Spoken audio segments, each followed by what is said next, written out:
Say what now? I would suggest to anybody here that wants to have an argument about this, that the government has become too large. We heard people talking about this, that, and whatever else, and not being able to get answers back from your office or anybody else's offices. And that may very well be, from my perspective, because the government has tried to take on too many things. My question to you very simply today, as a Congress lady, you have to make choices. You can't say everybody here has a good idea to enact that or put a bill through for that. You need to make choices. Congresswoman Hayes, what are you going to do to try to reduce the cost of government? I'm open to, like I said at the very beginning, tightening our belts, seeing where we have waste and fraud, programs that we can streamline, things that we can modernize. People need to understand what that means, though.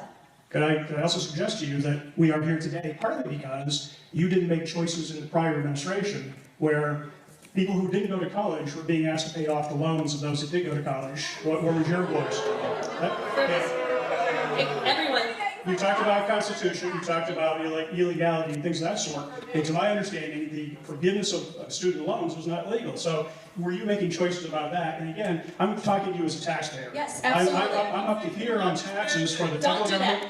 I'm up to here on the federal government taxes and on the state taxes. And I'm simply asking you as a congressperson, what are you doing to reduce the cost of government? Thank you again. Like I just said, all of the things. However, I wasn't a homeowner when the federal government failed out the mortgage industry. I didn't own any stocks when the federal government bailed out the banking industry. I didn't own a car when the federal government bailed out the auto industry. And the fact that our hard line is a 19-year-old who wants to go to college and turn around poverty in their family and change the trajectory for their children, we have a problem there. The federal government took on the responsibility of managing and overseeing the student loan program to make a profit. That's right. That's what they did.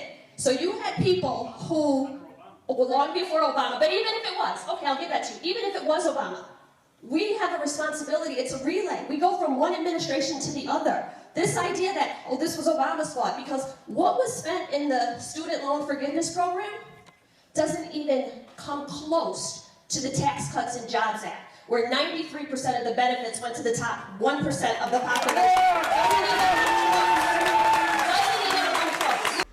I find it quite strange that individuals who are not particularly wealthy seem to often be consumed by the government giving funds to the needy. Yet they have no issue when the government bails out the rich, when they give PPP loan forgiveness to individuals who have money, when they helped Enron, when they help the banks that are going bankrupt. Whenever they bail out the rich, you don't hear any griping, you don't hear any complaining. But giving health care to someone in need